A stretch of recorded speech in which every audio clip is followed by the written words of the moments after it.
तो अगर हम आगे बात करें तो ये सारे बेसिक कॉन्सेप्ट्स रोज रिवाइज करते रहे। अब कुछ कुछ चैप्टर के पढ़ते वक्त बातें आएंगी, वो भी मैं सिखाता जाऊंगा और चीजें तैयार हो जाएंगी। अब आगे कुछ चेंजेस की बात कर। बच्चों, आप एनवायरनमेंट में कुछ बातें ऑब्जर्व करो। जैसे एग्जाम्पल देखिए, आपने अगर हल्दी लिया, क्या लिया? हल्दी, टर्मेरिक, और इस टर्मेरिक को सोप के कांटेक्ट में लाओगे। इसके कांटेक्ट में लाओगे तो टर्मेरिक का जो कलर है कैसा होता है? येलो। ये चेंज हो जाएगा और हो जाएगा रेड, ब्लड रेड कलर। ऐसा क्यों हुआ? कलर चेंज क्यों हुआ? कलर चेंज सिर्फ इसलिए हुआ क्योंकि ये जो सोप है ये केमिकल है। ये क्या है? केमिकल। ये टर्मेरिक भी एक केमिकल, इसके अंदर केमिकल है। इसके अंदर क्या है? केमिकल। ये केमिकल्स नॉर्मली हमें नजर नहीं आते, लेकिन होते। जब आप सोप को टर्मेरिक पर ऐड करोगे, डालोगे, तो इसमें जो केमिकल है और यहाँ जो केमिकल है वो आपस में इंटरैक्ट होंगे। इंटरैक्ट होना मतलब आपस में मिलना। और जैसे ही मिलेंगे यहाँ पर कलर चेंज होगा। क्यों? एक नया केमिकल बना। क्या बना? एक न्यू सब्सटेंस। तो जब भी दो केमिकल आपस में रिएक्शन करते हैं और एक नया सब्सटेंस बनता है तो हम इसे रिएक्शन कहते हैं। इस पूरी प्रोसेस को क्या कहा जाएगा? रिएक्शन। तो जब भी रिएक्शन होगा आप कलर चेंज की वजह से पता कर पाओगे कि यहाँ रिएक्शन हो रहा है। क्या हो रहा है? रिएक्शन। किसकी वजह से पता चलेगा? कलर चेंज की वजह से पता चलेगा। सही है। जरूरी नहीं है कि हर रिएक्शन में कलर चेंज हो। फिर कुछ रिएक्शन में गैस भी इन्वॉल्व होती है। जैसे एग्जाम्पल के लिए आप लोगों ने इंसेंस स्टिक जलाया होगा। जलाया है कभी अगरबत्ती? जब आप जलाते हो तो एक्चुअली वो हवा में प्रेजेंट ऑक्सीजन से रिएक्शन करता है। आपने 8th क्लास में पढ़ा है कंबशन, जहां आप जानते हो during combustion all substances react with oxygen. तो अगरबत्ती या धूप बत्ती भी ऑक्सीजन से रिएक्शन करती है, और जब रिएक्शन करती है तो एक न्यू सब्सटेंस बनता है। और ये न्यू सब्सटेंस दो तरह की होती है। एक सॉलिड होता है जिसे आप कहते हो राख बची है, और एक गैस होता है जो कि हवा में मिल जाता है ना? तो सॉलिड एंड गैस दो तरह के नए सब्सटेंस। तो हो सकता है कभी कभी रिएक्शंस के दौरान क्या बनती है? गैस भी बनती है। क्या बनती है? गैस। ठीक है। और ये गैस डिफरेंट टाइप की हो सकती है। जैसे एग्जाम्पल के लिए ये गैस कार्बन डाइऑक्साइड हो सकती है, ये गैस हाइड्रोजन गैस हो सकती है, या कोई और गैस, या वाटर वेपर भी हो सकता है। क्या हो सकता है? Water vapour. समझ गए? क्लियर है? तो जब भी हम दो या दो से ज्यादा केमिकल्स को आपस में इंटरैक्ट करवाते हैं, टू और मोर देन टू केमिकल्स को क्या करवाते हैं? आपस में इंटरैक्ट, ताकि वो न्यू सब्सटेंस का फॉर्मेशन करे। तो इन दोनों सब्सटेंस को जो आपस में इंटरैक्ट हो रहे हैं, these are known as reactant. इन्हें क्या कहा जाएगा? Reactant. And the new substance form is known as product. जो नया सब्सटेंस बना है उसे प्रोडक्ट कहेंगे। जो केमिकल्स इंटरैक्ट होंगे आपस में न्यू सब्सटेंस बनाने के लिए, उन्हें रिएक्टेंट कहा जाएगा। क्लियर है? During reaction, two or more than two substances interact with each other to form product are known as reactants. During reaction, new substance formed by the interaction of reactants is known as product. ये बात clear है? अब आगे बढ़ते हैं। जब भी reaction होती है उस रिएक्शन को आप नहीं फाइंड आउट कर सकते कि यहाँ रिएक्शन हो रही है, लेकिन हाँ कुछ बातें ऐसी हैं जो आपको आइडिया दे सकते हैं कि यहाँ रिएक्शन हो रहा है। कैसे? चलो सबसे पहला एग्जाम्पल कलर चेंज। अब कलर चेंज कैसे? तो मैंने आपको टर्मरिक का एग्जाम्पल दिया, आप घर पर परफॉर्म करके देखना। टर्मरिक के कांटेक्ट में आते ही, टर्मरिक कांटेक्ट में जैसे सोप आएगा उसका कलर ब्लड रेड कलर हो जाएगा। ये कलर चेंज का क्या है? एग्जाम्पल। सेम इसी तरह कुछ एग्जाम्पल्स और हैं, जैसे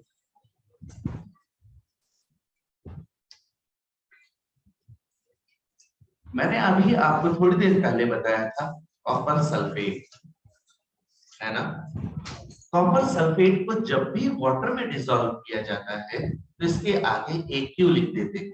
AQ मतलब एक्वस। AQ मतलब एक्वस। इससे प्रूफ होता है कि पानी में डिसॉल्व। अब इसके पास मैंने आयरन भेजा। क्या भेजा? जैसे ही ये आयरन से रिएक्शन करेगा, आयरन क्या करेगा? कॉपर को डिस्प्लेस। थोड़ी देर पहले बात आई थी, तो आयरन क्या करेगा? कॉपर को डिस्प्लेस और बनेगा क्या? FeSO plus copper. इस पूरी रिएक्शन के दौरान आपको पता होना चाहिए कि ये जो कॉपर सल्फेट सॉल्यूशन है ये ब्लू कलर्ड होता है। कैसा होता है?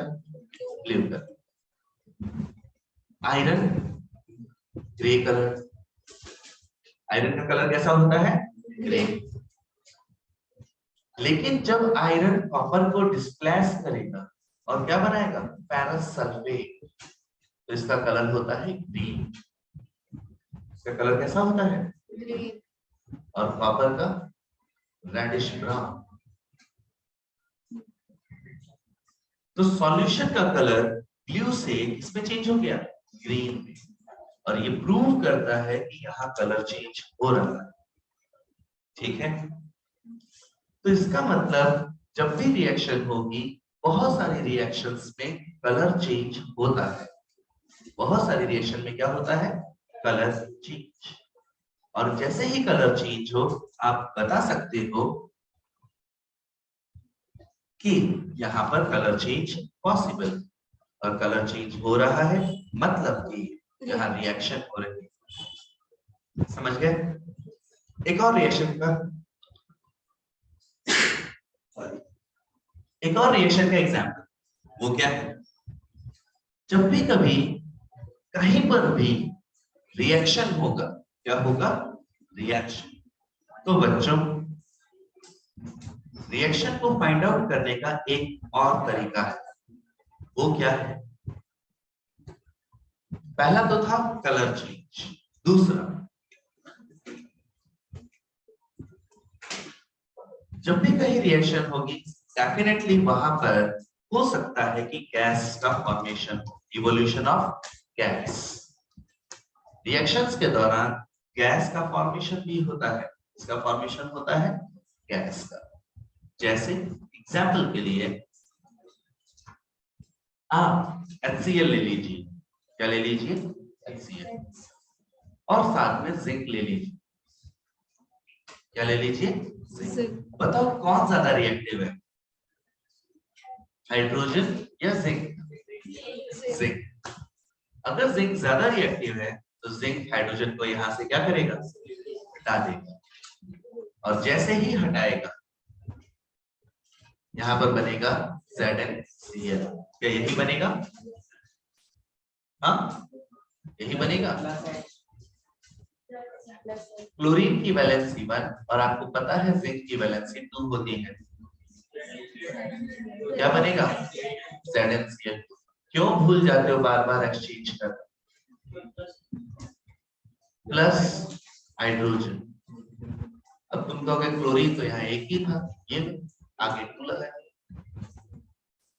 ठीक है, आप आगे लिखे नंबर्स को हमेशा ये आगे लिखने वाली नंबर्स आपको दी नहीं जाएगी, आपको खुद मानना पड़ेगा यहाँ ये कितने अमाउंट में ये होगा। ठीक है, लेकिन वैलेंसी एक्सचेंज करना मत भूलो जब भी फॉर्मूला लिखते, तो फॉर्मूला लिखते वक्त वैलेंसी एक्सचेंज कीजिए, अदरवाइज आपकी पूरी रिएक्शन रॉन्ग हो जाएगी।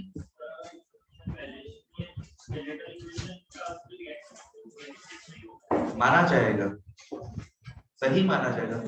जब तक कि आपसे कहा नहीं जाए बैलेंस्ड इक्वेशन लिखो, तब तक अगर आप स्केलेटन लिखते हो तो भी फर्क नहीं पड़ने वाला। अब आगे सुनिए, तो यहाँ पर हाइड्रोजन गैस का फॉर्मेशन हुआ, इसका फॉर्मेशन हुआ हाइड्रोजन गैस। अगर आप ये रिएक्शन एक टेस्ट ट्यूब में करवा रहे हो, कहाँ करवा रहे हो? टेस्ट ट्यूब में। तो यहाँ पर HCl है, आप यहाँ पर जिंक डाल दीजिए। जैसे रिएक्शन होगी हाइड्रोजन गैस बनेगी, इसके ऊपर एक बलून लगा ताकि सारी हाइड्रोजन गैस यहाँ पर कलेक्ट। एक बर्निंग मैच स्टिक इसके पास लेकर आओ, आपको पॉप साउंड मिलेगा। कैसा साउंड मिलेगा? पॉप साउंड रिलीज होता हुआ मिलेगा। और इस पॉप साउंड की हेल्प से आप पहचान सकते हो कि यहाँ पर हाइड्रोजन गैस का फॉर्मेशन हुआ है। इसका फॉर्मेशन हुआ है हाइड्रोजन गैस। तो हाइड्रोजन गैस इवॉल्व हो रही है, फॉर्म हो रही है, उसको टेस्ट करने का क्या तरीका है? Pop sound when you bring burning match stick close to the tube. समझ गए? क्लियर है?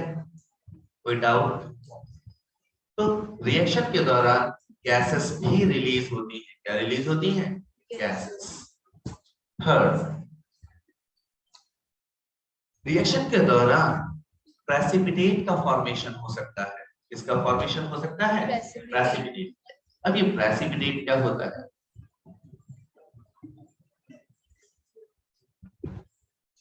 किसी को पता है?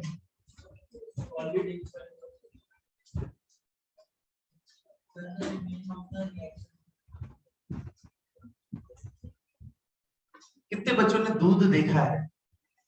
दूध देखा है? ओके। कभी आपने देखा गर्मियों में दूध फट जाता है? देखा है? ओके। तो गर्मियों में दूध फट जाता है। अब ये दूध का फटना या स्पॉइल होना क्या होता है? तो वहां पर कुछ केमिकल्स बनते हैं, जिस केमिकल की वजह से अंदर प्रेजेंट सारा प्रोटीन निकलकर बाहर आ जाता है, इनसॉल्युबल हो जाता है। क्या हो जाता है? इनसॉल्युबल। तो अगर रिएक्शन के दौरान इनसॉल्युबल सब्सटेंसेस का फॉर्मेशन हो, liquid insoluble substances, solid insoluble नहीं, लिक्विड इनसॉल्युबल सब्सटेंसेस, तो फिर हम सब्सटेंसेस को प्रेसिपिटेट कहेंगे। क्या कहेंगे? प्रेसिपिटेट। जैसे एग्जांपल के लिए स्क्रीमिंग ऑफ मिल्क और स्पॉइलिंग ऑफ मिल्क। लेकिन उससे बेहतर एक और एग्जांपल है, और वो क्या है? हम ले लेंगे लेड नाइट्रेट। क्या ले लेंगे? Lead nitrate.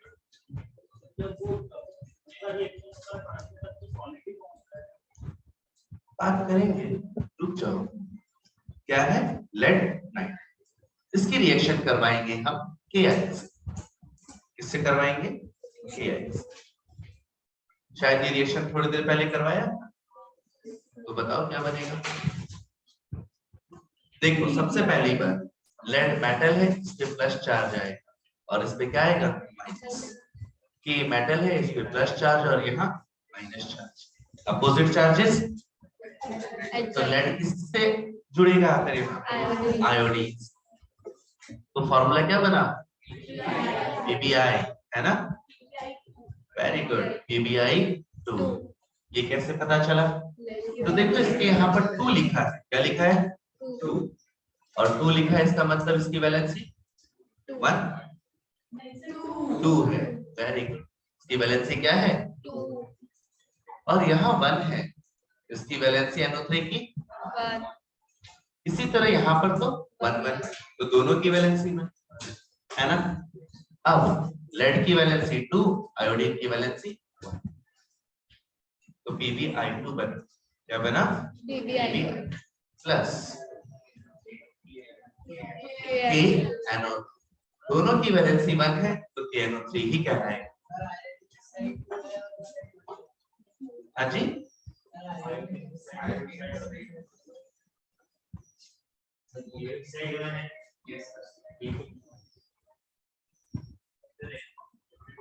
अब ठीक है, ओके। तो अब सोचो, सिंपल सी बात है, आप एक हो लेकिन आप में से हाथ काट के निकाल ले जाना, कितने हाथ मिलेंगे? 2, लेकिन आप तो एक ही हो ना, लेकिन हाथ कितने मिले? 2। लेकिन हाँ, अगर हम अपर लिम्स काटे तो हाथ मिलेगा, हम सीधा ये कहते हैं सिंपली। तो वैसे यहाँ पर है, ये दोनों रिएक्शन करेंगे, ये दोनों मिलेंगे। नंबर्स लिखना जरूरी नहीं है, अभी जरूरी नहीं, अभी तो फॉर्मूला लिखना तुम्हें आ जाता है। क्या लिखना आ जाए? फॉर्मूला। तो ये समझ में आया PbI2 क्यों होगा, KNO3 क्यों बनेगा। अब यहाँ पर ये कलरलेस सॉल्यूशन, कैसा सॉल्यूशन है? कलरलेस। और ये कैसा है? कलरलेस, है ना। लेकिन जब दोनों रिएक्शन करेंगे, ये जो PbI2 बना, कौन बना? PbI, ये वाटर इनसॉल्युबल है। अगर ये इनसॉल्युबल है तो ये वाटर में डिसॉल्व नहीं रह पाएगा, और अगर नहीं रह पाएगा तो ये नीचे सेटल होगा, और ये वाटर से बाहर आकर, मतलब कि वाटर में डिसॉल्व नहीं रहेगा, नीचे सेटल हो जाएगा। तो मैं इसे क्या कहूंगा? प्रेसिपिटेट। और इसका कलर कैसा है? येलो। समझ गए? इसे हम कहते हैं प्रेसिपिटेशन रिएक्शन। क्या कहते हैं? Precipitation reaction. तो हम कह रहे हैं प्रेसिपिटेट का फॉर्मेशन होता है, लेकिन अगर कहीं प्रेसिपिटेट बने तो हम उसे क्या कहेंगे? Precipitation reaction. ठीक है। अब इसके बाद आगे बात करें, प्रेसिपिटेशन रिएक्शन के और भी बहुत सारे एग्जाम्पल, जैसे इसके अलावा एक और एग्जाम्पल आपके सिलेबस से जो बिलोंग करता है, और वो क्या है? BaSO4 plus